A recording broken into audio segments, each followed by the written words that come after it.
warahmatullahi wabarakatuh. Eh,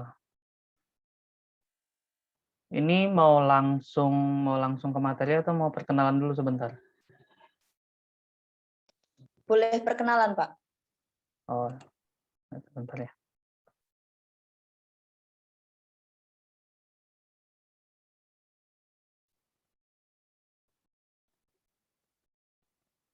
Ini kelihatan tulisannya? Kayaknya nggak kelihatan ya.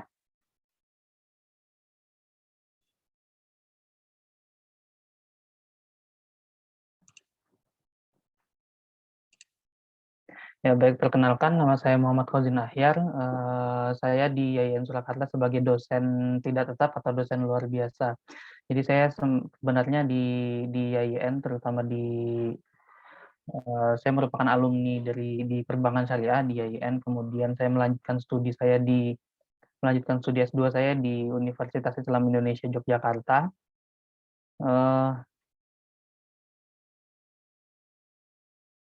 Kemudian beberapa training ataupun pelatihan yang non apa namanya istilahnya yang di luar dari akademis itu ada beberapa. Yang pertama terkait dengan eh,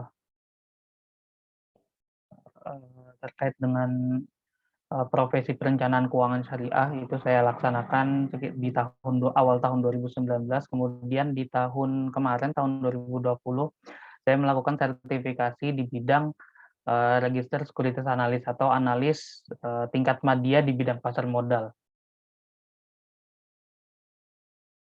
Di tahun 2020 ini kemudian kontak yang bisa dihubungi di email saya ada di khodinahyar@gmail.com. Kemudian kalau misal mau cari di Instagram ataupun Facebook bisa dilihat di Muhammad Khozin Ahyar. Kalau di Instagramnya di @khozin_ahyar.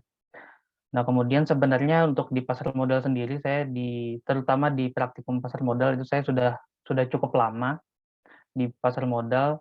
Saya dulu mengawali masuk di apa namanya di praktikum Fakultas Ekonomi dan Bisnis Islam. Itu saya mengawali di asisten statistik atau asisten praktikum statistik yang menggunakan SPSS. Kemudian pada tahun selanjutnya saya juga dipercaya untuk sebagai asisten pasar modal syariah, mungkin sama teman-teman KSPM. Mungkin kalau sekarang dihandle oleh KSPM ya. Kalau dulu tidak ada yang belum ada KSPM.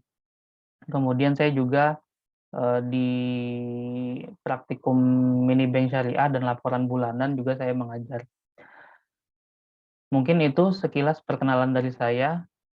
Eh, karena waktunya ini berapa lama, Mbak? Durasinya 2 jam, Pak. Durasinya 2 jam ya. Mungkin yang saya sampaikan pada hari ini tidak jauh dari modul yang sudah kalian dapatkan atau file modul yang sudah kalian dapatkan ketika open account ya. Kalau nggak salah saya dengar kabar katanya modul sudah diberikan ketika open account atau pembukaan akun. Di sini saya akan share screen terkait dengan materi yang akan kita pelajari pada hari ini.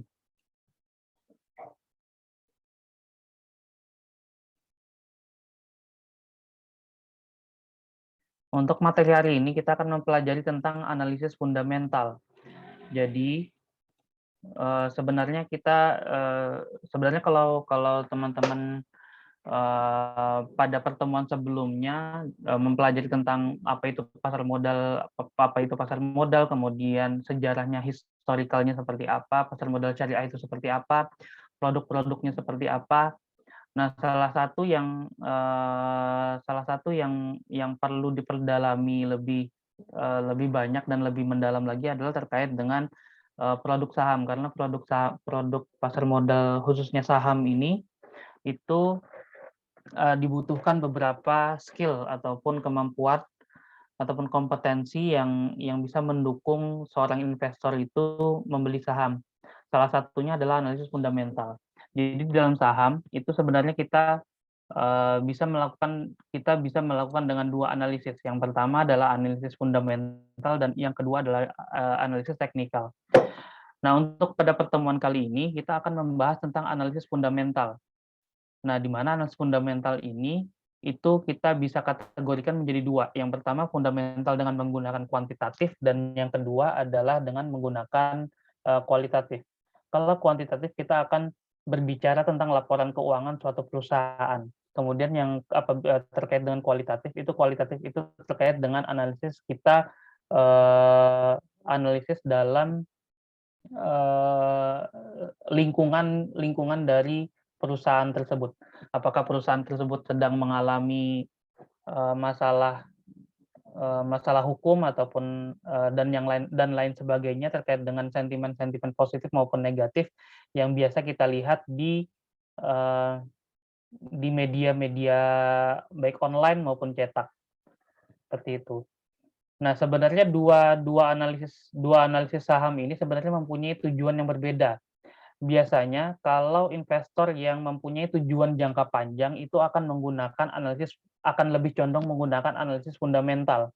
Karena kalau kita bisa lihat beberapa saham seperti Gudang Garam, kemudian BBCA atau Bank BCA itu selama 10 tahun kenaikannya bisa drastis, kenaikan harga sahamnya bisa sangat drastis. Kenapa fundamental menjadi patokan para investor yang mempunyai tujuan jangka panjang karena mereka melihat prospek ke depannya yang lebih panjang. Misalkan 5 tahun atau di atas 5 tahun seperti itu. Nah, sedangkan analisis teknikal itu lebih digunakan oleh para investor ataupun trader yang mempunyai tujuan investasi sahamnya jangka pendek. Seperti itu. Mungkin seminggu, bahkan sebulan, 3 bulan, 6 bulan, seperti itu. Nah, untuk pertemuan kali ini kita akan membahas tentang fundamental terlebih dahulu. Untuk pertemuan pertama kali ini kita akan membahas terkait dengan analisis fundamental. Untuk yang pertama kita akan melihat dari sisi fundamental kualitatif. Nah, untuk fundamental kualitatif itu ada beberapa hal yang harus kita lihat. Yang pertama adalah kondisi global, kemudian kondisi domestik, kemudian makroekonomi, kondisi sektor atau industri, kemudian dan yang terakhir adalah ke perusahaan. Nah, untuk kondisi global kita bisa melihat untuk kondisi global sendiri kita bisa melihat kejadian-kejadian di beberapa bursa saham di Asia bahkan di dunia seperti Hang Seng, kemudian kalau di Asia seperti Hang Seng, kemudian indeks saham dari Singapura, kemudian bursa saham Malaysia, bursa saham China dan sekitar Asia lainnya. Kemudian kalau semisal di dunia kita bisa mengacu pada bursa saham Amerika biasanya yang kita lihat. Mungkin kalau teman-teman biasa lihat di televisi ataupun di aplikasi itu biasanya ada beberapa bursa saham atau indeks saham dari Amerika Serikat maupun Asia yang menjadi patokan, terutama China dan Amerika. Nah, kemudian selain bursa saham itu sendiri, kita bisa melihat sentimen positif yang ada di global seperti politik, kemudian kondisi perekonomian global yang bisa kita pantau biasanya dari pemberitaan seperti misalkan IMF atau World Bank itu mengeluarkan pernyataan terkait dengan prediksi perekonomian global itu seperti apa di tahun 2021, kemudian di tahun selanjutnya apakah per kuartal ataupun per semester, itu semua biasanya itu bisa kita gunakan untuk analisis fundamental kualitatif. Nah, kemudian setelah kita menganalisis kondisi global, kemudian kita masuk pada kondisi domestik ataupun kondisi suatu negara. Nah, apakah kondisi global, kondisi perekonomian global itu bisa mempengaruhi kondisi domestik atau kondisi perekonomian di suatu negara? Apakah kondisi politik secara global, terutama di beberapa negara yang memiliki pengaruh besar terhadap dunia seperti Amerika ataupun China, itu memiliki pengaruh terhadap kondisi politik ataupun ekonomi di negara di negara tersebut. Dalam hal ini kalau kita berbicara konteksnya di Indonesia adalah di Indonesia. Apakah negara-negara tersebut memiliki hubungan yang bisa mempengaruhi kondisi domestik di Indonesia. Kemudian setelah kita membaca kondisi domestik ataupun kondisi suatu negara, baik secara politik, hukum, perekonomian, dan lain sebagainya, baru kita berbicara tentang makroekonomi. Nah, apakah kondisi-kondisi dari global, kemudian domestik, baik secara politik, hukum, dan lain sebagainya, itu akan mempengaruhi makroekonomi. Biasanya makroekonomi ini diukur dengan melihat produk domestik bruto, inflasi, bunga, dan beberapa indikator lainnya yang bisa dijadikan bahan untuk analisis. Kemudian setelah makroekonomi kita bisa analisis, kemudian kita masuk pada kondisi sektor atau industri.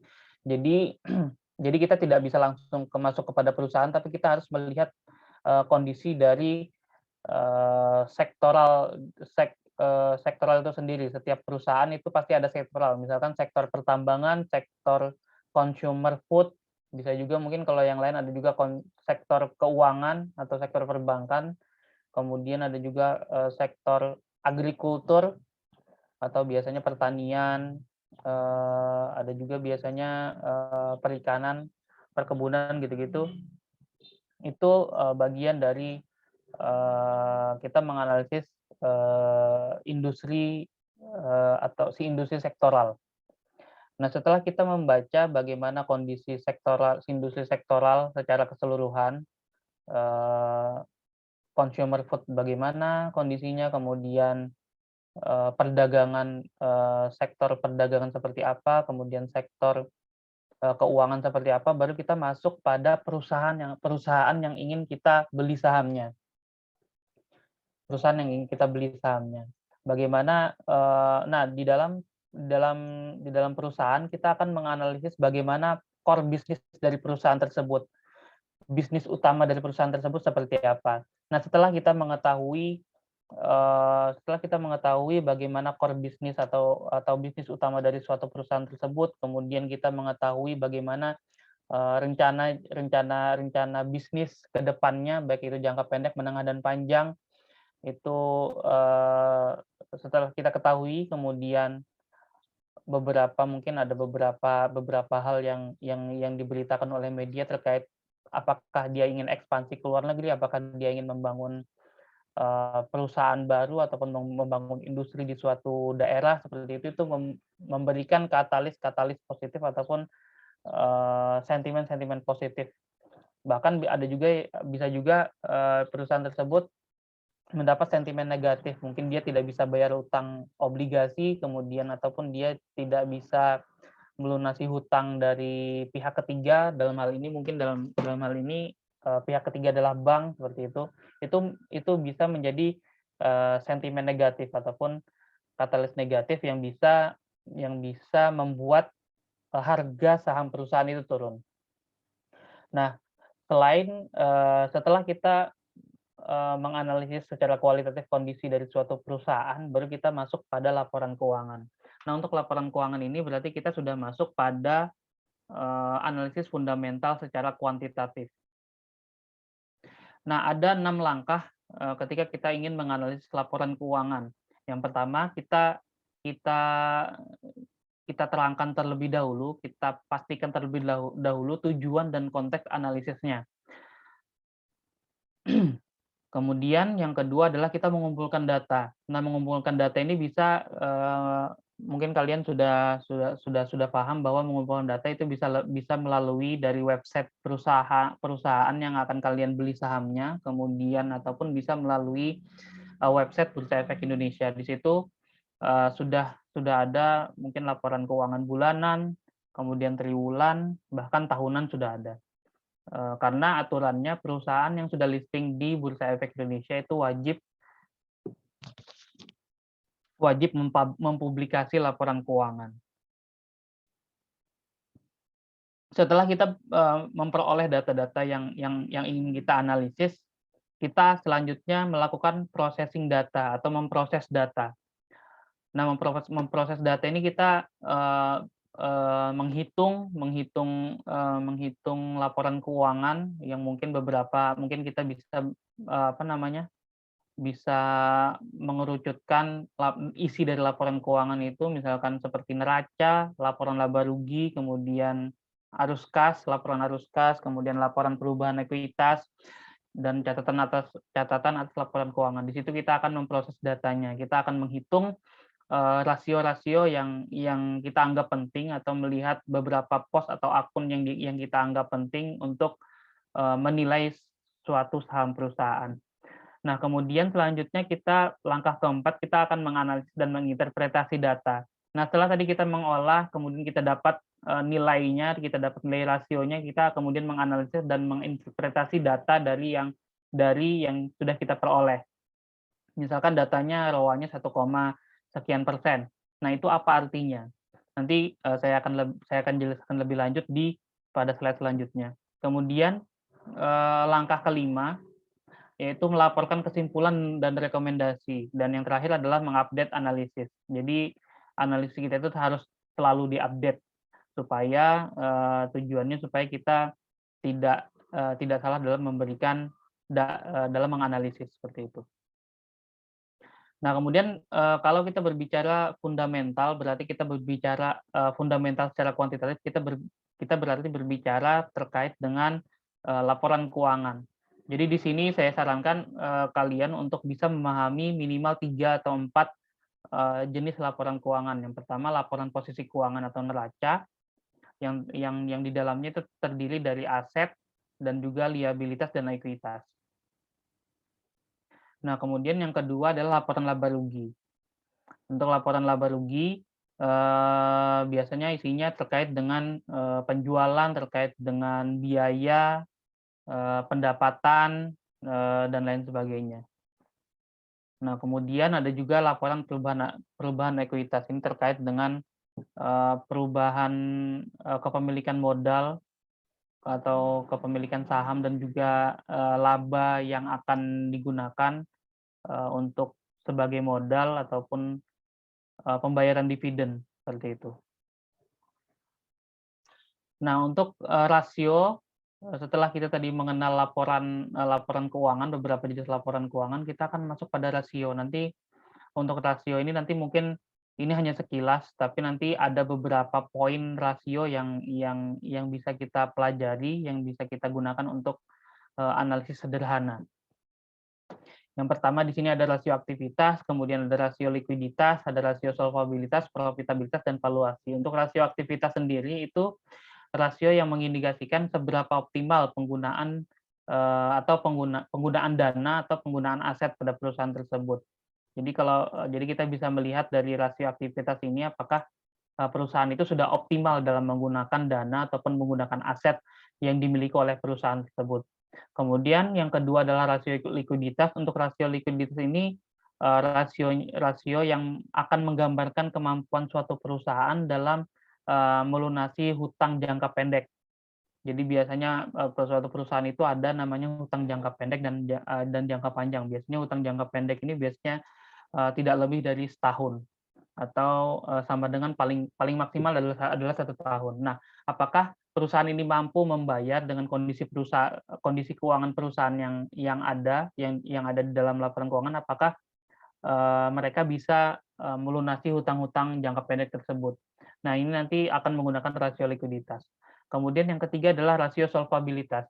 Nah, berbeda dengan rasio likuiditas, kalau rasio likuiditas tadi ini rasionya akan menggambarkan kemampuan sebuah perusahaan untuk melunasi hutang jangka pendek. Kalau di solvabilitas ini jangka panjang.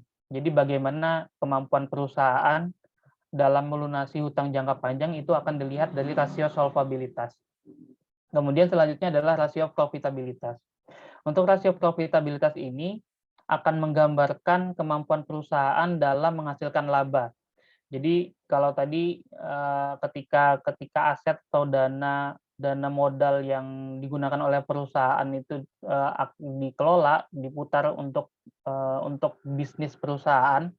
Nah, seberapa optimal, seberapa besarkah kemampuan perusahaan itu menghasilkan laba? Nah, nanti di sini bisa digambarkan ada beberapa rasio nanti yang akan kita gunakan seperti return on asset atau ROA dan juga ROE. Kemudian ada juga nanti net profit margin. Itu juga nanti bisa kita gunakan untuk mengetahui apakah sebuah perusahaan seberapa besar perusahaan itu mampu dalam menghasilkan laba. Kemudian yang terakhir adalah rasio valuasi. Nah, rasio valuasi ini nanti akan menghitung seberapa nilai relatif saham. Apakah saham ini murah, apakah saham ini mahal, itu bisa digambarkan melalui rasio valuasi. Nah, untuk indikator analisa fundamental yang sederhana untuk yang biasa digunakan oleh para investor biasanya ada kurang lebih ada 8 ya ini ya. Yang pertama ada return on asset atau ROA, kemudian return on equity atau ROE, kemudian juga ada net profit margin, ada operating profit margin atau OPM, kemudian ada juga debt to equity ratio, kemudian ada earning per share, price to earning ratio, dan juga price to book value.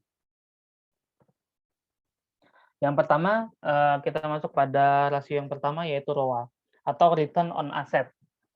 ROA merupakan rasio profitabilitas yang menunjukkan berapa banyak suatu aset dapat menghasilkan net income. Jadi kalau ROA ini salah satu rasio profitabilitas yang akan menunjukkan seberapa besar suatu aset itu bisa menghasilkan net income atau laba bersih. Nah, semakin tinggi nilai ROA atau nilai return on asset berarti menunjukkan semakin tinggi juga tingkat profitabilitas perusahaan. Berarti dengan kata lain semakin tinggi nilai ROA berarti semakin baik. Nah, kemudian ketika nilai ROA itu tinggi, artinya perusahaan itu mampu memanfaatkan aset-aset yang ada untuk menghasilkan keuntungan dengan maksimal. Nah, biasanya rumus yang digunakan untuk menilai sebuah return on asset itu adalah net income atau laba bersih dibagi dengan rata-rata total aset atau average total asset. Nah, average total asset ini diperoleh dari mana? Nah, untuk mengetahui average total asset itu kita bisa menggunakan rumus lain yaitu average total asset sama dengan total aset tahun lalu.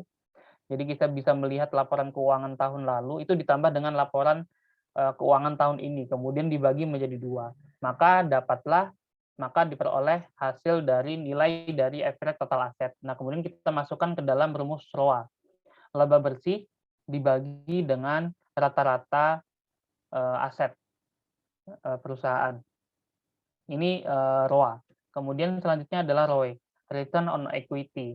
Nah, untuk return on equity itu kurang lebih sama dengan ROA. Penjelasannya hanya saja perbedaannya adalah kalau return on equity ini pembandingnya adalah ekuitas atau modal atau dana pemegang saham.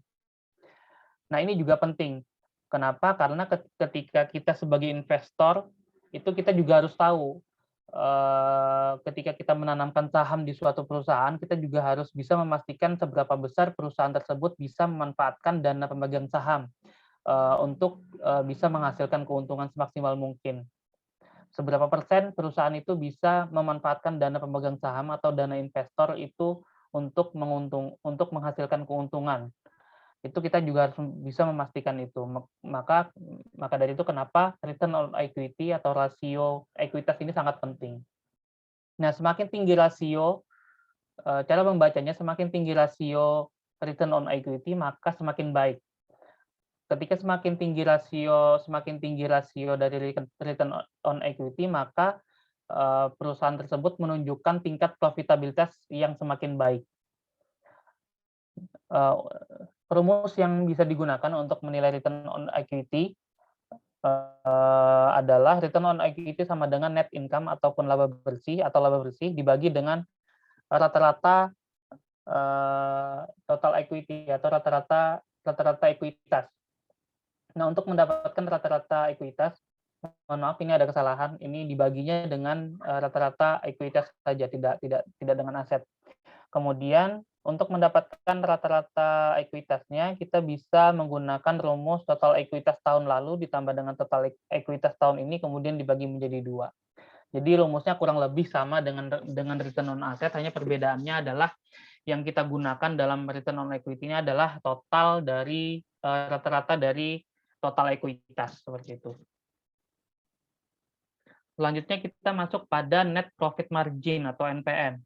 Nah, untuk net profit margin ini juga merupakan salah satu rasio profitabilitas yang berfungsi atau yang berguna untuk mengukur tingkat keuntungan dari bisnis yang dijalankan suatu emiten.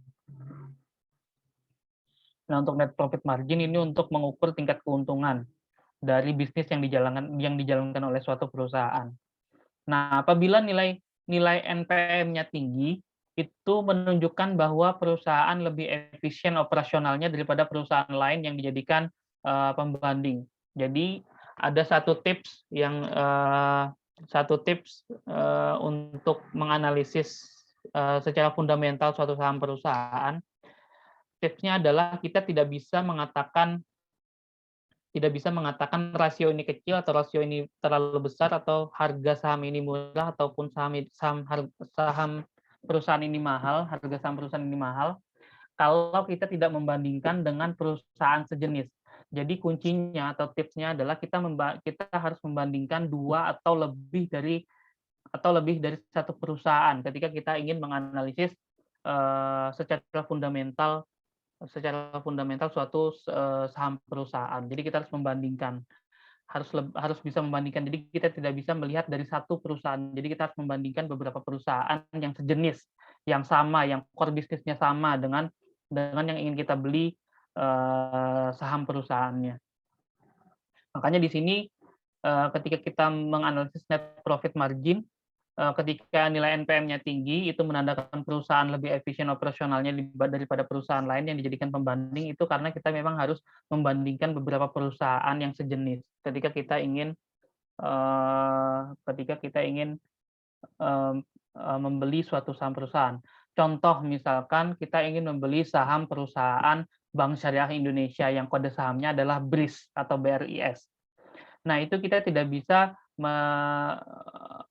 menginterpretasikan atau mengambil kesimpulan bahwa saham BRIS itu murah. Memang secara rasio kita bisa melihat bahwa secara rasio itu hasilnya murah. Tapi kita juga harus membandingkan dengan beberapa saham bank syariah lainnya seperti Bank BTPN Syariah dan juga Bank Panin Dubai Syariah atau PNBS. Kita harus membandingkan ketiga perusahaan tersebut sahamnya. Kita bisa melihat dari masing-masing rasionya seperti itu. Nah, untuk rumus yang digunakan untuk dalam menilai NPM suatu emiten adalah rumusnya adalah net profit ataupun laba bersih dibagi dengan revenue atau penjualan. Nah, untuk mendapatkan net profit kita bisa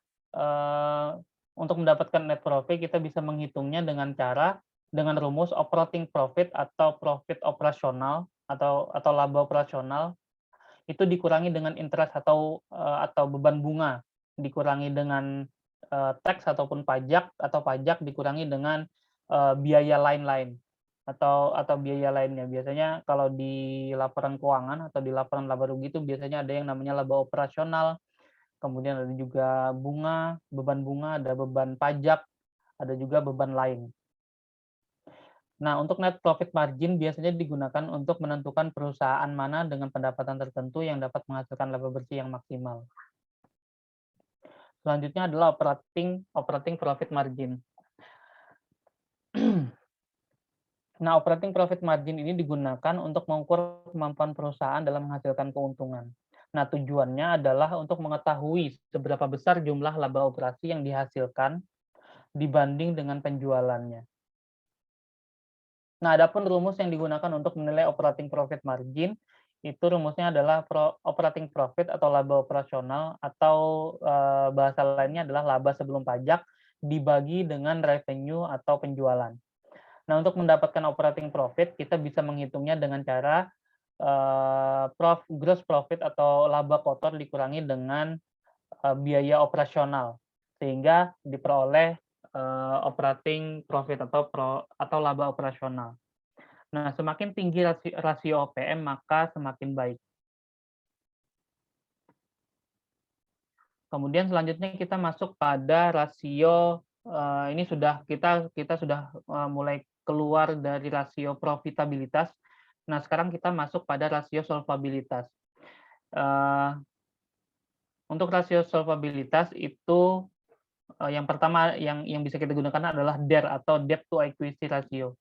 Mohon maaf ini ada kesalahan, ini bukan ROA tapi DER ya. Nah, DER sendiri itu merupakan salah satu rasio solvabilitas yang tujuannya untuk menentukan atau menunjukkan perbandingan antara pembiayaan lewat hutang dibandingkan dengan ekuitas. Jadi DER ini akan menggambarkan perbandingan suatu perusahaan dalam menjalankan bisnisnya, apakah lebih banyak hutang pembiayaan bisnisnya ataukah dengan modal sendiri ataupun modal dari investor seperti itu. Nanti di sini nanti dari DER ini dari debt to equity ratio ini akan menunjukkan hal itu. Nah, ketika nilai DER tersebut nilai DER itu di atas 1, maka kita dapat simpulkan bahwa perusahaan tersebut lebih banyak menggunakan pembiayaan lewat hutang daripada ekuitas ataupun modal. Nah, semakin rendah nilai DER berarti semakin baik, yang menunjukkan bahwa perusahaan tersebut memiliki struktur permodalan yang semakin kuat. Nah, untuk menganalisis atau mencari nilai DER, kita dapat menggunakan rumus total hutang dibagi dengan total ekuitas. Jadi total hutang yang ada di suatu perusahaan itu kita bagi dengan total ekuitas atau total modal yang ada di perusahaan. Nah, rule of thumb-nya atau cara kita melihatnya itu seperti yang sudah tadi saya jelaskan, bahwa ketika DER di bawah 1 kali berarti itu cukup baik. Artinya jumlah hutang lebih kecil dibanding dengan jumlah dana pemegang saham. Kalau DER-nya di atas 1 kali, maka dapat disimpulkan bahwa jumlah hutangnya itu lebih besar dibandingkan jumlah dana pemegang saham.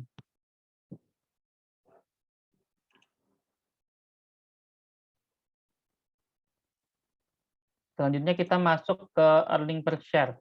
Nah, kalau tadi kita sudah membahas tentang rasio solvabilitas yang diwakilkan oleh debt to equity ratio, selanjutnya kita akan masuk pada rasio valuasi atau rasio harga saham. Nah, yang pertama adalah earning per share atau IPS. Untuk IPS sendiri itu merupakan salah satu rasio valuasi harga saham yang menunjukkan keuntungan yang bisa diperoleh setiap lembar saham yang dimiliki oleh investor. Misalkan saya punya saham BRIS 1 lot atau 100 lembar, 1 lot atau 100 lembar. Maka dari per lembar saham BRIS yang saya miliki itu bisa memperoleh keuntungan berapa sih setiap lembarnya. Nah, itu bisa digambarkan melalui rasio earning per share atau IPS. Nah, apabila IPS negatif, berarti kita tidak bisa menghitung PER. Nanti ada setelah earning per share ini ada rasio PER. Nah, nanti rasio PER ini tidak bisa kita hitung ketika IPS-nya bernilai negatif. Kenapa? Karena tidak ada PER yang nilainya negatif. Nah, rumus yang bisa kita gunakan untuk menganalisis IPS adalah laba bersih dibagi dengan jumlah saham yang beredar. Jadi jumlah saham yang beredar di bursa efek itu di bursa saham itu berapa? Nanti laba bersihnya kita bagi dengan jumlah saham yang beredarnya. Nah, kemudian untuk cara kita membaca hasil rasionya, apabila IPS-nya tinggi, hal itu menunjukkan bahwa kemampuan suatu perusahaan untuk menghasilkan laba yang besar, sehingga mencerminkan kesehatan perusahaan itu baik.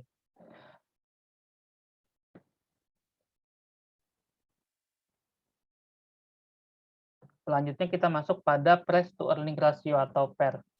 Nah, kalau tadi kita sudah membahas dengan IPS yang berkaitan dengan PER sendiri, kenapa IPS itu berkaitan dengan PER? Yang pertama karena rumus yang digunakan dalam rasio PER atau price to earning ratio itu ada nilai IPS di dalamnya. Rumus yang digunakan untuk menganalisis PER itu harga saham per lembar dibagi dengan earning per share. Maka dari itu kenapa nilai IPS itu tidak bisa digunakan ketika nilai IPS itu negatif, atau ketika nilai earning per share-nya negatif, itu kita tidak bisa menganalisis price to earning ratio, karena di dalam rumus price to earning ratio di dalamnya ada earning per share-nya. Nah, sebenarnya price to earning ratio ini rasio apa sih? Masih sama seperti earning per share. PER juga merupakan salah satu rasio valuasi yang menunjukkan seberapa rupiah yang rela dibayar oleh investor untuk setiap ₹1 pendapatan perusahaan. Nah, semakin rendah rasio PER, maka semakin bisa dikatakan semakin murah suatu harga saham perusahaan. Nah, biasanya PER ini sering menjadi acuan yang paling dasar oleh seorang investor untuk membeli sebuah saham, karena rasio ini atau price to earning ratio ini itu dapat memberikan informasi terkait nilai wajar dari suatu perusahaan. Nah, sebuah saham dianggap murah apabila PER-nya lebih rendah daripada PER rata-rata di dalam sebuah industri. Misalkan perusahaan tambang nih, ada perusahaan tambang itu memiliki PER di bawah rata-rata per industri pertambangan. Misalkan ya Antam, perusahaan Antam memiliki PER 5. Kemudian ketika kita menganalisis secara industrial atau sektoral, khususnya di sektor pertambangan, itu sektor pertambangan memiliki nilai price to earning ratio-nya adalah 15. Berarti dapat kita simpulkan bahwa price to earning ratio atau PER dari Antam itu nilainya di bawah rata-rata dari PER industri atau sektor pertambangan. Nah, ketika saham Antam itu nilai PER-nya di bawah rata-rata, maka dapat dikatakan saham Antam itu murah. Atau bisa juga alternatif rule of thumb lainnya, itu kita bisa melihat nilai PER-nya apakah di bawah 10 kali atau di atas 10 kali. Nah, ketika nilai PER-nya di bawah 10 kali, maka harga saham tersebut atau saham perusahaan tersebut itu bisa dikatakan murah. Tapi kalau nilai PER-nya di atas 10 kali, berarti bisa dikatakan atau bisa kita tarik kesimpulan bahwa harga saham di suatu perusahaan tersebut mahal.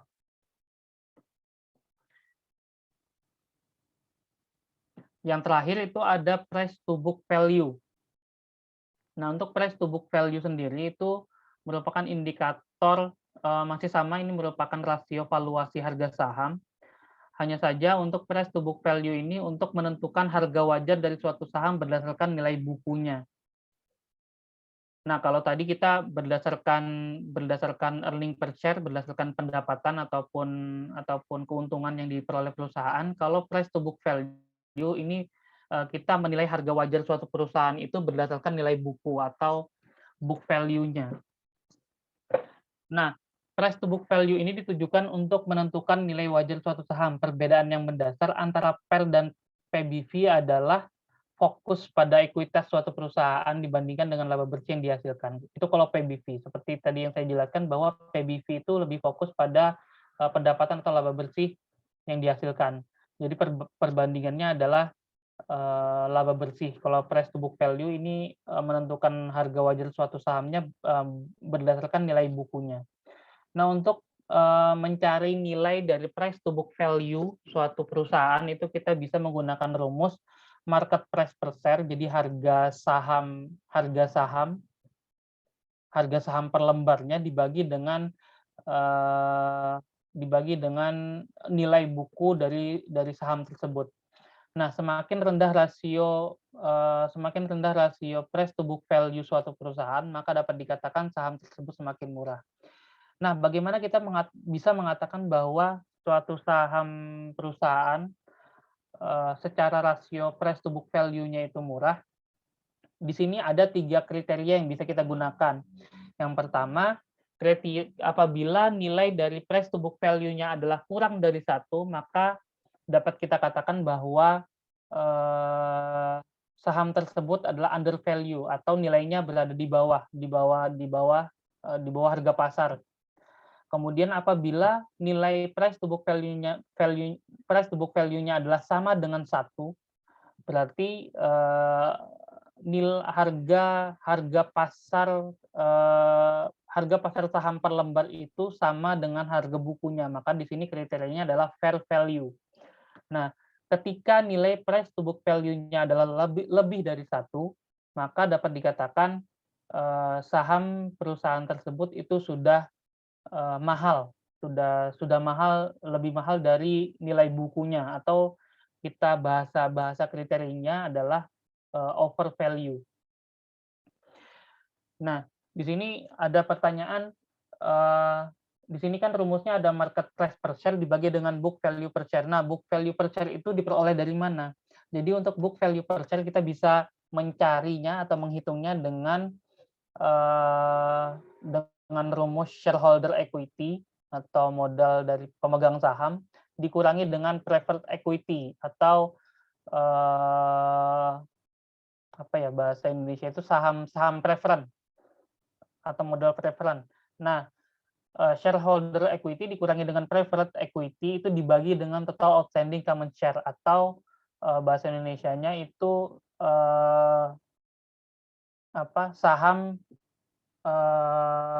total saham yang diperjualbelikan atau total pokoknya total saham yang diperjualbelikan di bursa saham. Nah, kemudian di sini juga ada cara membaca yang lainnya, yaitu misalkan price to book value-nya sebesar 2 kali, itu artinya harga saham sudah tumbuh sebesar 2 kali lipat dibandingkan kekayaan bersih suatu perusahaan. Nah, umumnya investor disarankan untuk mencari saham dengan price to book value yang lebih rendah daripada rata-rata PBV industri. Jadi kalau misalkan Antam tadi nilai price to book value-nya adalah 2 kali, maka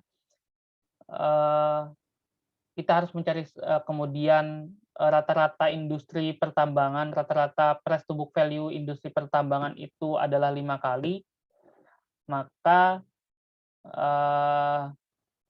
kita bisa memilih saham Antam itu untuk kita investasikan karena nilai price to book value-nya masih di bawah rata-rata dari PBV industri. Nah, kalau berbeda halnya kalau semisal saham Antam price to book value-nya itu adalah 6 atau 7 gitu, 7 kali misalkan kita anggap 7 kali. Nah, sedangkan rata-rata price to book value rata-rata industri pertambangan sendiri itu adalah masih berada di angka 5 kali.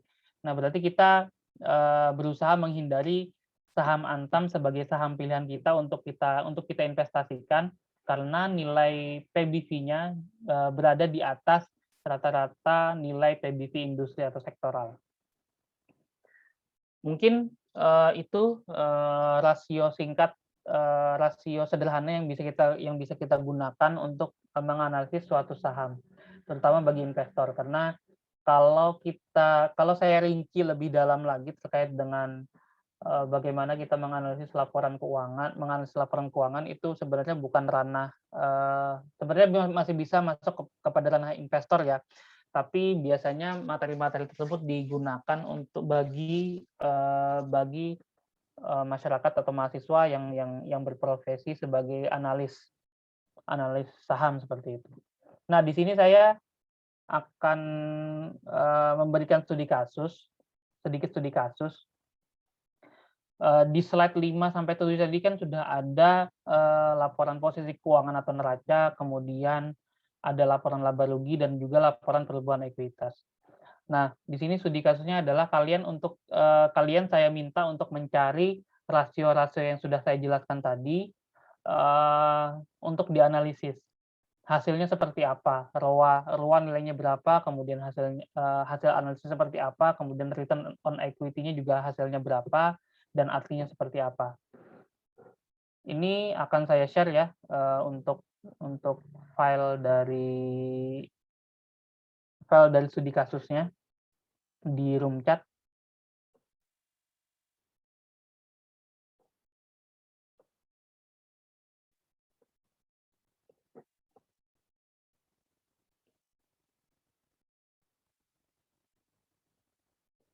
Mungkin Mbak Yulita, mungkin itu pemaparan materi dari saya terkait dengan analisis fundamental pada hari ini.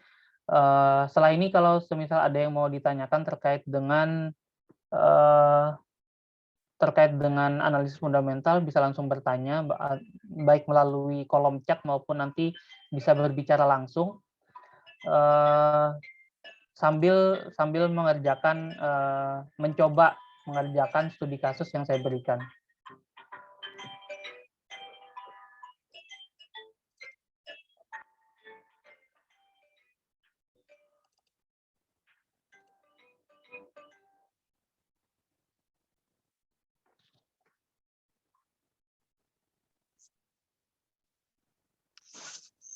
Baik, terima kasih. Baik, terima kasih Bapak M. Kozin Ahyar, MEK. Bagi teman-teman yang ingin bertanya, silahkan kirim pertanyaannya di kolom chat ya. Atau mau berbicara langsung juga diperbolehkan.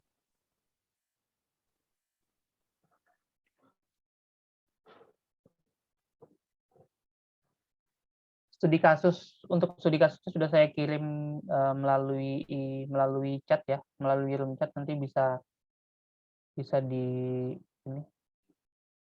diakses, bisa di-download langsung di room chat. Kemudian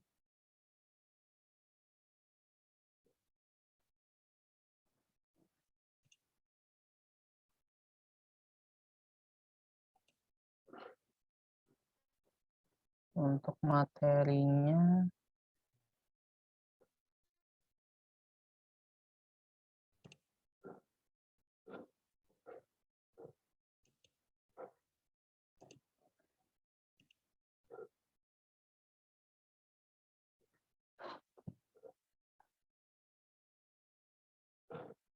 ini ada yang Reni Setio, silahkan kalau mau bertanya.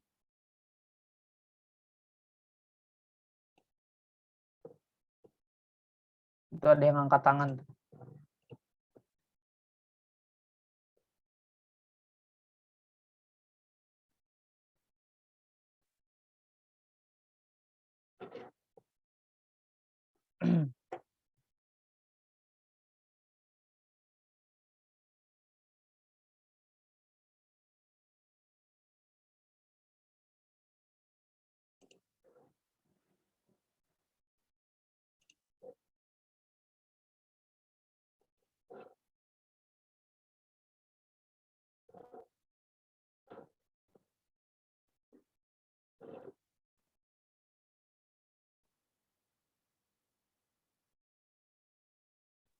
Reni Setiawulan bisa itu ya, dibuka, di-unmute kalau mau bertanya.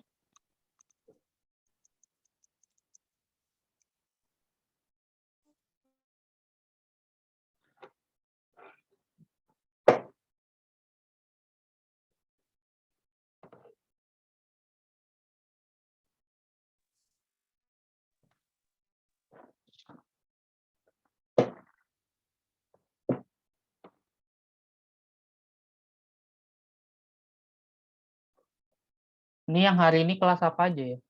Yang hadir, yang jadwalnya hari ini.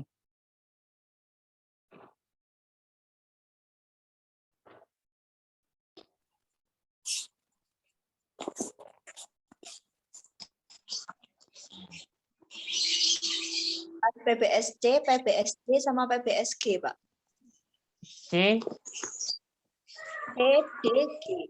CDG.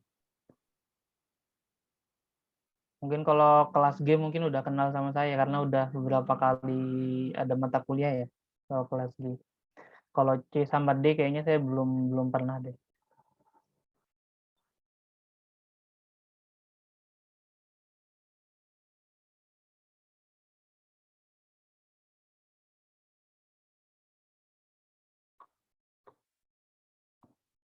Saya tunggu jawabannya nanti kalau sudah ada yang bisa apa namanya? Kalau sudah ada yang bisa apa? Sudah ada yang dapat hasilnya dan juga sudah bisa memberikan jawaban untuk studi kasusnya nanti boleh langsung di-unmute aja, angkat tangan, langsung di-unmute aja mikrofonnya.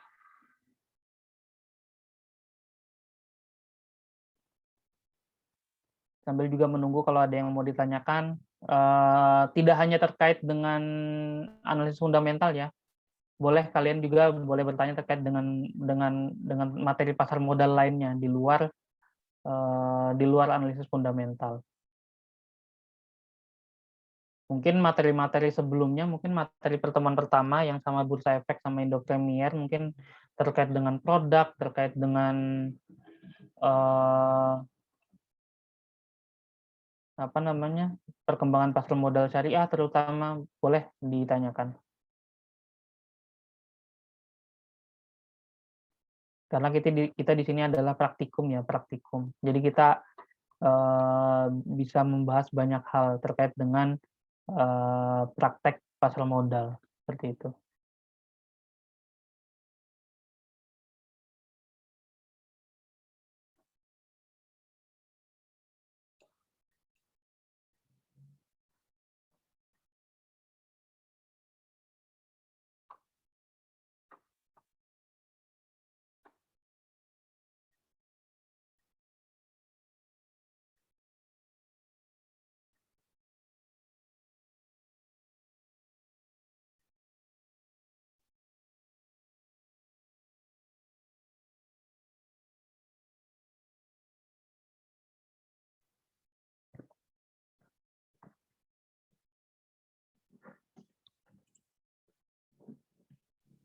Teman-teman mungkin studi kasusnya bisa dikerjakan dulu. Nanti apabila ada yang sudah bisa tulis di kolom chat atau unmute ya.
Nah, ini ada pertanyaan dari Tri Setianingsih dari PBS F.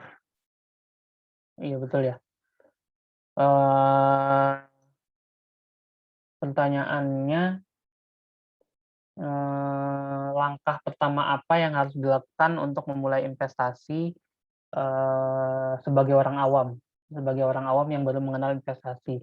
Yang pertama, sebenarnya yang perlu kalian investasikan terlebih dahulu adalah ketika kalian ingin berinvestasi, itu yang pertama adalah kalian investasi di pengetahuannya dulu.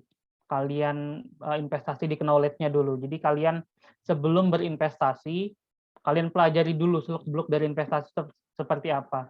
Return-nya seperti apa, resikonya seperti apa, kemudian jangka waktunya seperti apa, tujuan kalian berinvestasi itu seperti apa, itu yang kalian harus pelajari terlebih dahulu. Kemudian produk-produk dari produk-produk investasi seperti apa, kemudian legalitasnya seperti apa, itu juga penting, penting kalian pelajari atau kalian ketahui terlebih dahulu.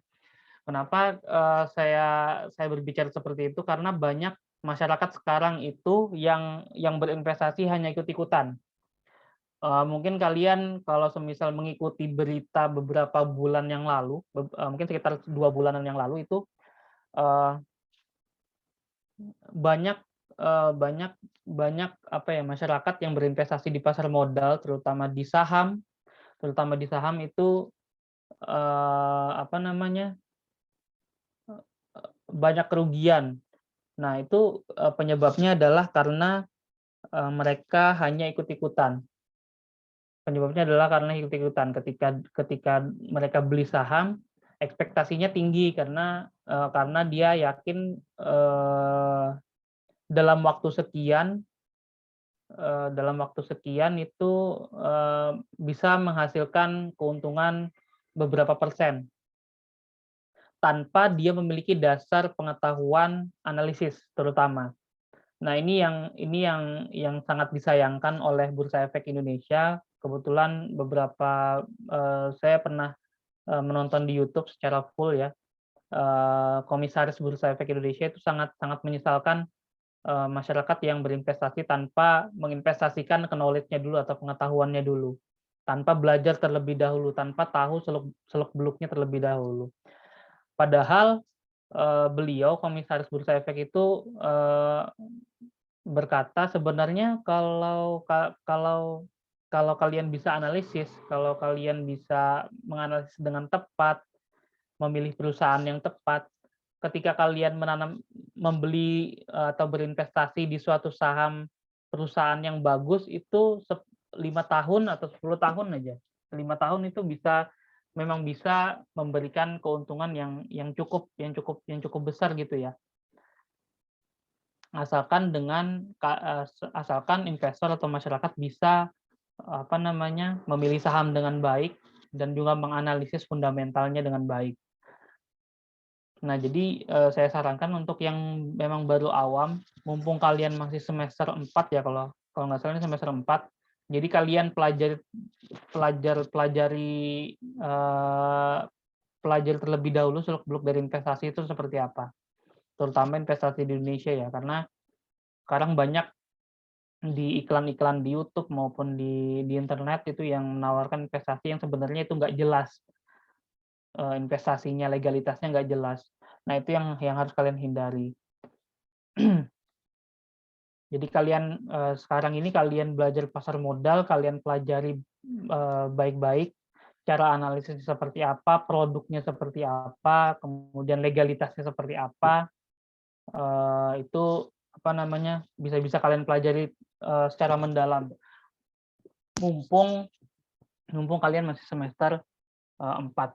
Nah, mungkin kayak teman-teman asisten ini dari anggota KSPM, itu mereka pasti, juga belajarnya juga lebih banyak ketika mereka ingin berinvestasi di saham. Mereka belajar analisis fundamental, kemudian mereka analisis teknikal juga belajar, bagaimana membaca rasio keuangan, membaca laporan keuangan, itu pasti mereka belajar.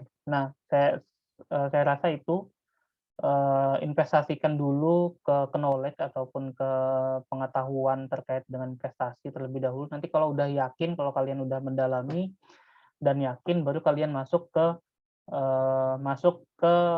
produk pasar modal yang paling ringan terlebih dahulu resikonya.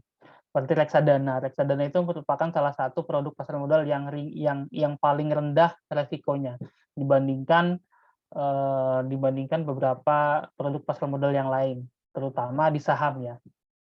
Karena saham itu, resikonya tinggi. Mungkin itu, kemudian ada pertanyaan juga dari siapa nih? Dari Arif Nur Hidayat.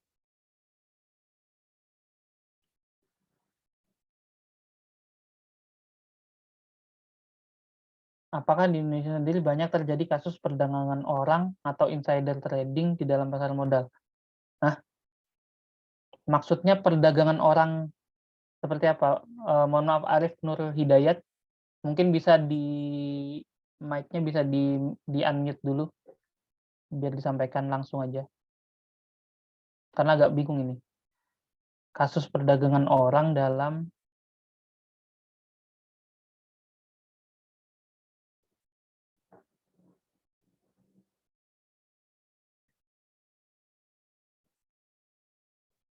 Arif Nur Hidayat, mungkin bisa di-unmute dulu mic-nya supaya bisa dijelaskan maksudnya seperti apa pertanyaannya. Karena setahu saya pasar modal nggak ada perdagangan orang. Pasar modal ya yang dijual adalah efek berharga atau surat berharga. Ya saham, reksadana, pasar modal, obligasi atau sukuk, itu yang dijual di pasar modal. Arif Nur Hidayat sudah kami unmute ya. Seperti kecurangan Pak, seperti katanya. Ya pasti ada lah yang namanya pasar ya, yang namanya pasar. Jadi sebenarnya pasar modal ini sama dengan pasar tradisional pada umumnya, pasar tradisional. Kalau kita ke pasar Kertosuro ataupun pasar pasar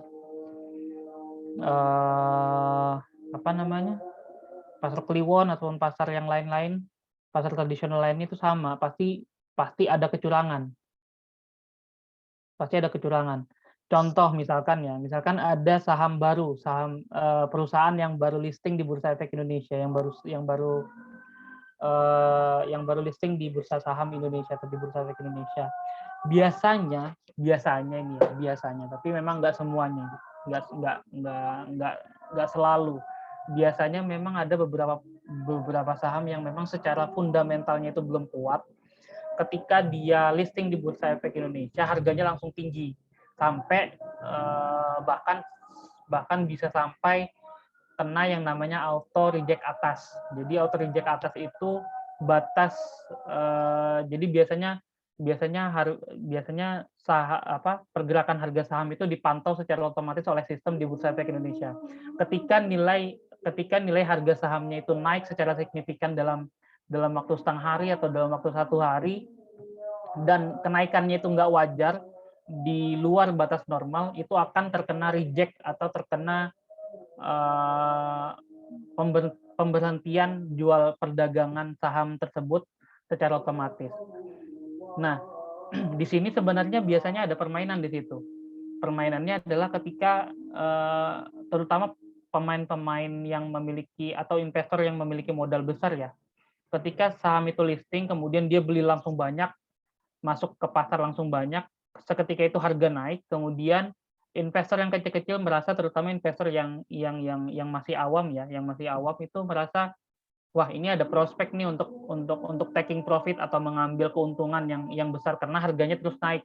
Nah, ketika investor retail yang kecil-kecil itu masuk, yang memiliki modal terbatas yang cuma 100.000, 200.000, 300.000, ketika masuk, kemudian dia langsung jual di harga tertinggi.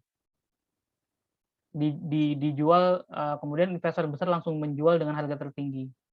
Nah, itu seketika itu bisa harganya langsung turun seperti itu. Tiba-tiba langsung turun drastis. Nah, itu merupakan salah satu kecurangan yang kita tidak bisa yang bisa kita waspadai, tapi sebenarnya itu susah untuk secara otoritas itu masih susah untuk mengurangi itu, meminimalisir itu, karena memang kita masih susah ya membaca mana investor retail, mana investor yang memiliki modal besar seperti itu. Pasti ada yang namanya kecurangan itu di pasar modal, pasti ada, karena kita nggak tahu siapa aja nih yang beli. Kita hanya bisa ngantri beli di harga sekian berdasarkan analisis fundamental yang kita yakini, yang kita yakini, masuk antrian. Kita nggak tahu pembeli yang lainnya, investor lainnya itu siapa saja, karena kan sekarang jual perdagangan saham, jual beli saham itu hanya sudah online ya, istilahnya gitu, scriptless lah, sudah nggak ada pasar tunai lagi. Sebenarnya masih ada pasar tunai, cuma itu sangat sedikit dari total perdagangan di bursa efek yang ada seperti itu. Sekarang rata-rata semuanya sudah online semua. Jadi kita nggak tahu kita investor siapa saja. Mungkin saya hari ini saya beli saham, mungkin siapa tahu di antara kalian juga ada yang beli saham yang sama dengan yang saya beli pada hari ini. Itu bisa jadi. Cuma saya nggak tahu seperti itu.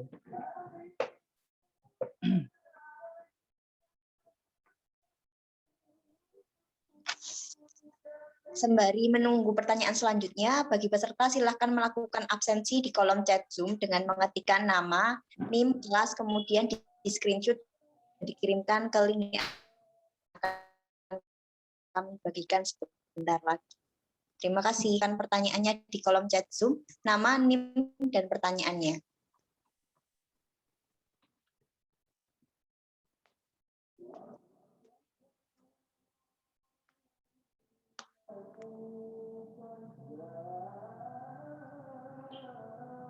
Sebelumnya mohon maaf ya kalau semisal ada suara apa murotal Al-Quran, karena posisi saya saat ini ada di Kalimantan, jadi perbedaan waktu antara Jawa dengan Kalimantan 1 jam lebih cepat di Kalimantan, seperti itu. Jadi di sini udah mau masuk asar.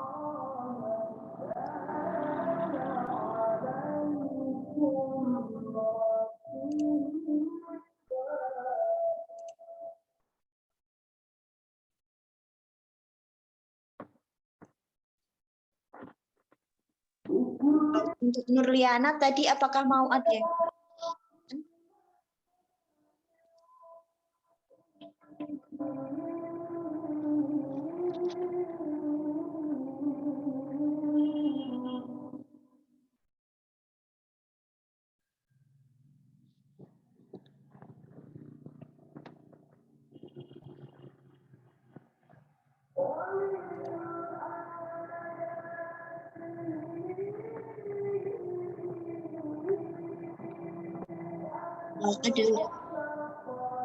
ada pertanyaan Pak dari Gika Mahera. Saya ingin bertanya bagaimana yang tepat, begitu Pak? Ya, bagaimana cara memilih saham yang tepat? Sebenarnya prosesnya tadi sudah saya jelaskan ya. Maksudnya prosesnya memang kalau yang saya jelaskan dari slide pertama, bagaimana kita menganalisis secara ini fundamental ya, secara fundamental secara fundamental baik kualitatif maupun kuantitatif, sebenarnya prosesnya adalah itu tadi. Tapi biasanya untuk pemula biasanya paling simpelnya gini. Paling simpelnya cari perusahaan yang memang kalian bisa lihat, yang kalian kenal, yang biasa kalian lihat ada di sekeliling kita. Sebenarnya paling simpelnya itu. Misalkan apa ya? Misalkan kayak tadi saya contohkan Bank Syariah Indonesia. Bank Syariah Indonesia kan biasa kita lihat di sekitar kita tuh. Jadi apalagi kalau kita nasabah, ketika kita nasabah, kita tahu kerja mereka di kantor seperti apa. Ketika kita melakukan store tunai ataupun tarik tunai ataupun ATM, itu kan semua kita rasakan ya. Produk-produknya, lain-lainnya kita bisa rasakan. Jadi kita tahu core bisnisnya dari Bank Syariah Indonesia seperti apa. Itu salah satu yang paling simple. Kemudian contoh lainnya, misalkan kita bisa, perusahaan BUMN, misalkan kita bisa melihat Wijaya Karya atau Wika. Nah, kita kan bisa melihat tuh kerjanya Wijaya Karya seperti apa untuk dalam membangun infrastruktur di Indonesia. Nah, itu bisa kita lihat karena Wijaya Karya salah satu perusahaan konstruksi yang cukup bagus untuk diinvestasikan. Salah satunya Wijaya Karya, terutama perusahaan BUMN ya. Itu. Nah, untuk mencari tahunya seperti apa, kita bisa menggunakan indeks saham.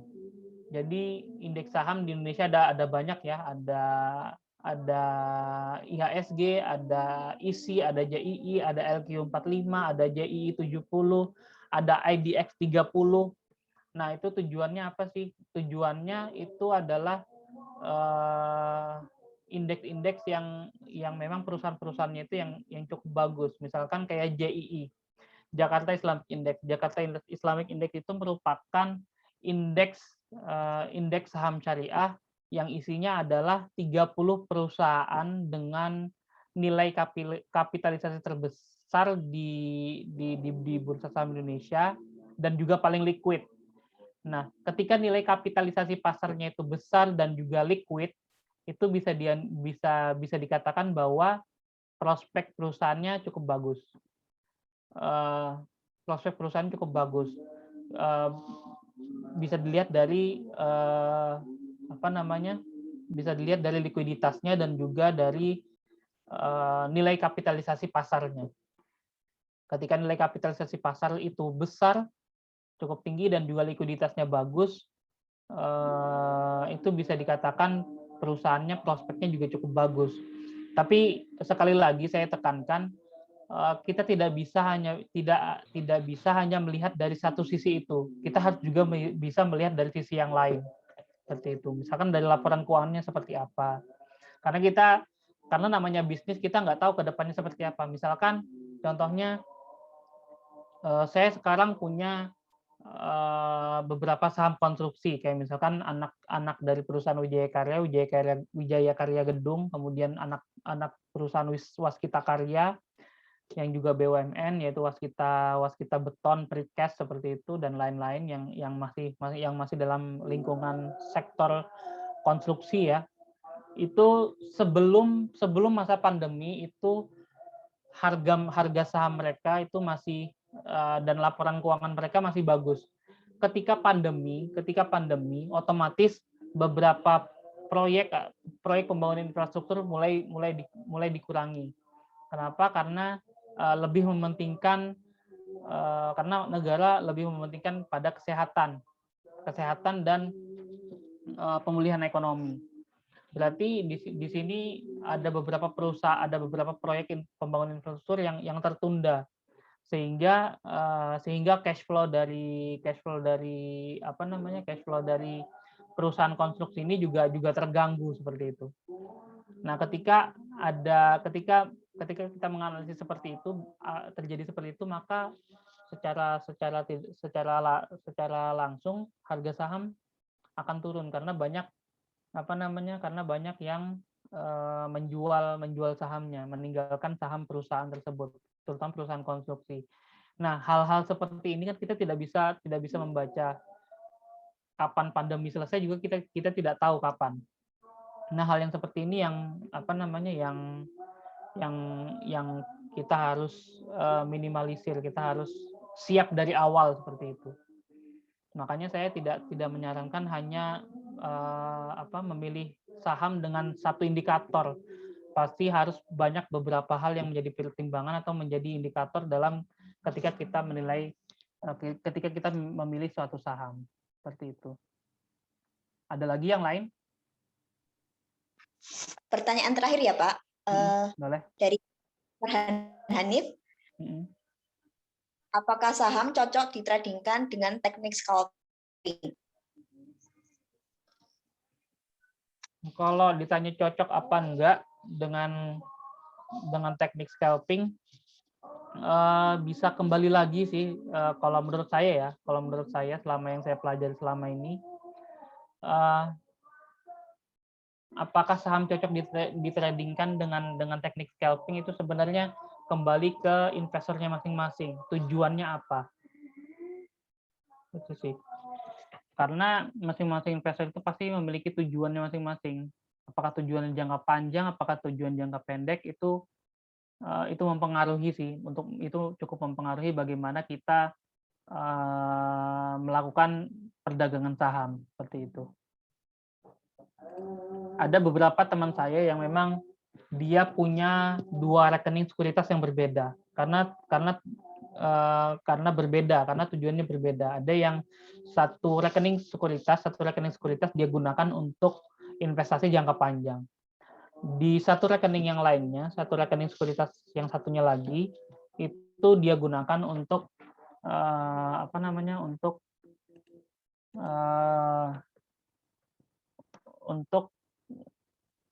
untuk jual beli saham yang sifatnya jangka pendek, yang sifatnya cuma sehari, 2 hari, 3 hari, seminggu, sebulan, seperti itu.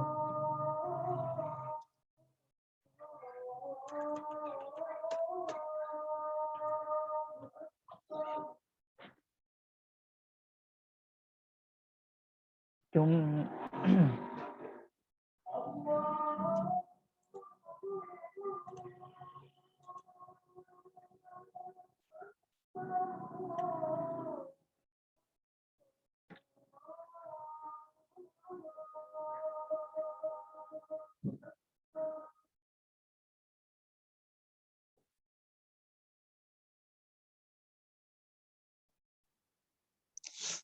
Mungkin cukup untuk pada siang hari ini. Sudah sampai kita di penghujung acara praktikum pasar modal pada siang hari ini. Terima kasih saya ucapkan kepada Bapak M. Kozin Ahyar MEK yang sudah berkenan hadir dan memberikan materi pada siang hari ini. Terima kasih saya ucapkan kepada peserta praktikum sekalian. Mohon maaf apabila ada kesalahan dari saya, baik perbuatan maupun perkataan. Wabillahi taufiq wal hidayah. Wassalamualaikum warahmatullahi wabarakatuh. Waalaikumsalam warahmatullahi wabarakatuh.